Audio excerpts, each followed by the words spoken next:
हरे कृष्णा। आप सभी को सीता नवमी की हार्दिक शुभकामनाएं। सीता मैया जो श्री रामचंद्र जी की अर्धांगिनी है तथा जिनके नाम का अर्थ है हल की नोक, यानी जो हल चलाने के उपरांत भूमि से जन्मी थी, जिनके वजह से इनका नाम भूमिजा भी पड़ा। सीता मैया राजा जनक की पुत्री थी तथा उनका विवाह अयोध्या नरेश महाराजा दशरथ के ज्येष्ठ पुत्र श्री रामचंद्र से हुआ। तो आखिर सीता मैया है कौन? इस प्रश्न के उत्तर में हम समझ सकते हैं कि सीता मैया स्वयं लक्ष्मी जी का अवतार है। शुद्धता, सेवा भाव, विनम्रता, पतिव्रता तथा भगवान की आध्यात्मिक शक्ति के रूप में उनके साथ इस धरती लोक पर अवतरित हुई। कहते हैं ये संपूर्ण संसार भगवान की इच्छा से ही चलायमान है। भगवान की इच्छा के बिना एक पत्ता तक नहीं हिलता। किंतु भगवान की शक्ति स्वरूपा है भगवती सीता देवी, जिनकी शक्ति से भगवान इस संपूर्ण जगत का पालन और पोषण करते हैं। वो कहते हैं ना कि यदि किसी से अपने लिए कुछ काम करने के लिए कहना हो और हम बाहर के हैं तो हमें कितनी बार जा जाकर उन्हें कहना पड़ता है, लेकिन जो उनके साथ में रहते हैं अगर उनसे हम वो बात करने के लिए कहते हैं तो वो उनसे कहकर हमारा काम अवश्य हो जाता है। ठीक उसी तरह आठों पहर अंग संग रहने वाली माता सीता प्रभु श्री राम जी के साथ ही रहती है।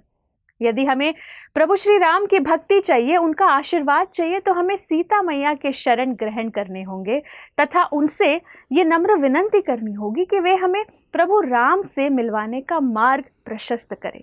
इसी के संदर्भ में एक कथा आती है कि जब रावण ने सीता मैया का हरण कर लिया था तो वहां अशोक वाटिका में जाकर उन्हें रख दिया था तथा सीता मैया जब भी रावण के आने पर एक घास के बने ओट पर लेटी थी। ये देखकर रावण ने उन्हें कहा कि मेरे आते ही तुम इस तिनके की ओट पर क्यों लेटती हो? ये सुनकर सीता जी मौन रही, क्योंकि इसके पीछे का भी एक प्रसंग है कि जब सीता मैया श्री राम जी के साथ विवाह करके अयोध्या आई थी तो रिवाजों के अनुसार नववधु के आगमन पर मीठा बनाया जाता है। तो उन्होंने पहला पकवान खीर बनाकर राजा दशरथ को परोसा। तेज हवा चलने के कारण एक घास का तिनका राजा दशरथ की खीर में आ गिरा। सीता जी तो खीर में हाथ नहीं डाल सकती थी, इसलिए उन्होंने उस तिनके को घूरा, जिसके पश्चात वो तिनका जलकर भस्म हो गया। ये सब राजा दशरथ देख रहे थे।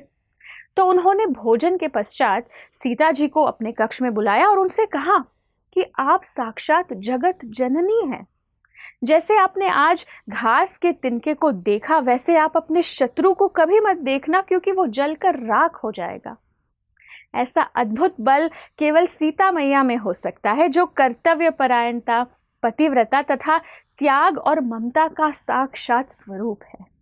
ऐसा प्रतीत होता है कि सीता मैया का जीवन अनेक सुखद और दुखद परिस्थितियों से भरा था, लेकिन उन्होंने हार नहीं मानी और परिस्थितियों का सामना किया, उन्हें स्वीकारा। गर्भवती होते हुए भी उन्होंने इस वजह से राजमहल का त्याग कर दिया कि उनके पति श्री राम जी को कलंकित ना होना पड़े, और उन्होंने अपने दोनों पुत्रों को वाल्मीकि मुनि की देखरेख में संरक्षण किया तथा उनके पिता श्री राम जी के चरण कमलों के प्रति आदर और प्रेम सिखाया। अंत में जिस पृथ्वी से वो जन्मी थी उसी में प्रवेश कर गई। तो आइए हम सभी मिलकर सीता मैया के चरण कमलों में शरण ले और अपना जीवन सफल बनाए। आप सबको सीता नवमी की हार्दिक शुभकामनाएं। धन्यवाद। हरे कृष्णा। ऐसे ही और भक्तिमय कार्यक्रमों के लिए देखिए हरे कृष्णा टेलीविजन, और इसे प्राप्त करने के लिए आप अपने केबल अथवा DTH ऑपरेटर से संपर्क करें तथा और अधिक जानकारी के लिए आज ही डायल करें 7666 839 839।